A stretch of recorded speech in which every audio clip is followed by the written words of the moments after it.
गजानन जय गजानन गण गण गणात बोलते माऊली भक्तांची सावली या चॅनलवर मी नीता तुम्हा सर्व भक्तांचे पुन्हा एकदा खूप खूप मनापासून स्वागत करते।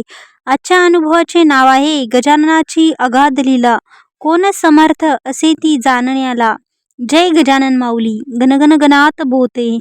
हा मंत्र आपल्याला देणारे श्री गजानन महाराज यांची भक्ती जो मनापासून करतो त्या भक्तावर महाराजांची कृपा दृष्टी नक्कीच होते। तोच अनुभव मी आता आपल्या समोर सांगणार आहे।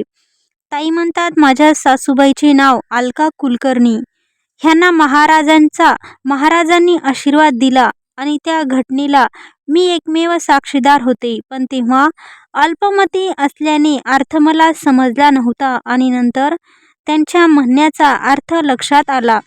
सासूबाई ह्या महाराजांच्या निस्सीम भक्त होत्या। दर महिन्याच्या दशमी, एकादशी आणि द्वादशी ह्या 3 दिवसीय पारायण करायच्या। द्वादशीला झुणका आणि भाकरीचा नैवेद्य दाखवून त्या पारायणाची सांगता करायच्या। वर्षातून एकदा शेगावीच्या गजाननाचे दर्शन कधी त्यांनी चुकवले नाही। हा नियम त्यांचा अगदी त्या आजारी पडेपर्यंत चालू होता आणि आजारी त्या 2 वर्ष होत्या। त्यांना पाठीच्या मणक्याचा कॅन्सर झाला होता आणि त्यातून त्या वाचू शकणार नाहीत हे आम्हाला माहीत होती, पण तसे आम्ही काही त्यांना सांगू शकलो नाही। आजारी पडल्यावर त्यांच्यावर होणाऱ्या उपचारामुळे हळूहळू त्यांचे घराबाहेर पडणे देखील बंद झाले होते। आम्हाला डॉक्टरांनी सांगितले होते की आजार जसा बळावेल तसे त्यांच्या कमरेखालील भाग तो लुडा पडेल आणि त्या चालू आणि बसू शकणार नाहीत, कारण त्यांच्या मणक्यापासून रोग हा त्यांच्या हाडापर्यंत पसरायला सुरुवात झाली होती आणि हळूहळू त्यांच्या उजव्या हातावर त्याचा परिणाम देखील दिसू लागला होता। पण त्यांचे मनोधैर्य मात्र ढळले नव्हते, कारण गजानन महाराजांवरील नितांत श्रद्धा। त्याही अवस्थेत त्यांनी रोज गजानन महाराज यांच्या पोथीतील एक अध्याय रोज वाचायला सुरुवात केली। तसेच त्यांच्या पोथीचे पारायण देखील त्यांनी चालू ठेवले होते। एके दिवशी साधारण 11ची वेळ होती आणि घरात आम्ही दोघीच होतो। मी माझी कामे आटपत होते आणि सासूबाई ह्या गजानन महाराजांची पोथी वाचत होत्या। त्याच वेळेला बेल वाजली म्हणून मी दरवाजा उघडला तर दारात एक माणूस उभा होता आणि तो मला म्हणाला की मी शेगावहून आलो आहे, तिकडे संस्थानात मोठी पूजा सुरू आहे, इथून तुम्ही नमस्कार करावा। मला न समजल्यामुळे मी सासूबाईंना हे सांगितले तर त्यांनी मला काही पैसे द्यायला सांगितले। मी तसे केले तर तो माणूस पैसे काही घेना आणि दारातून पण काही जायना। मला काय करावे काही कळत नव्हते। इतक्यात सासूबाईंची पोथी वाचून झाली आणि त्या हळूहळू चालत हॉलमध्ये आल्या।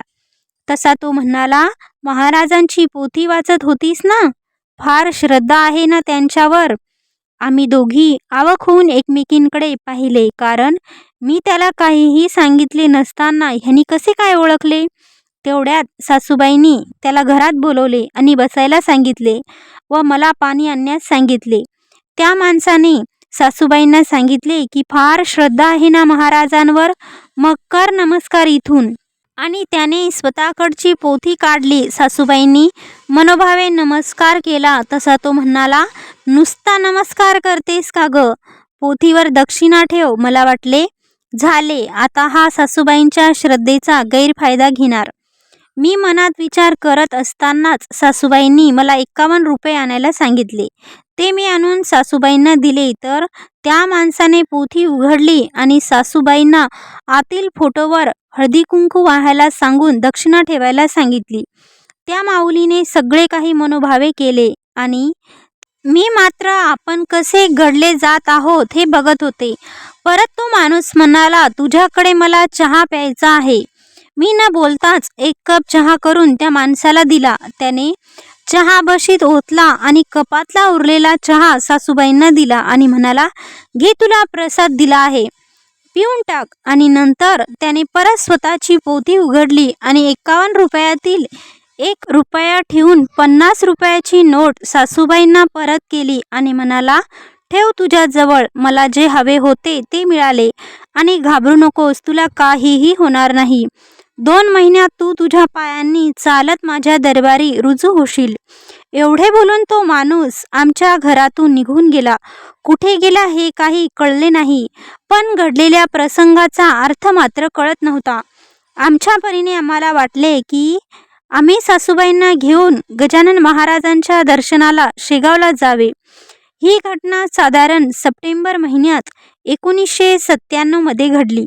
आम्ही आईंना कसे शेगावला नेता येईल ह्याची प्लॅनिंग सुरू केली, पण आईंची प्रकृती हळूहळू ढासळत चालली होती आणि आम्ही फक्त महाराजांकडे एकच प्रार्थना करत होतो की त्यांचे पाय लुळे पडू देऊ नका.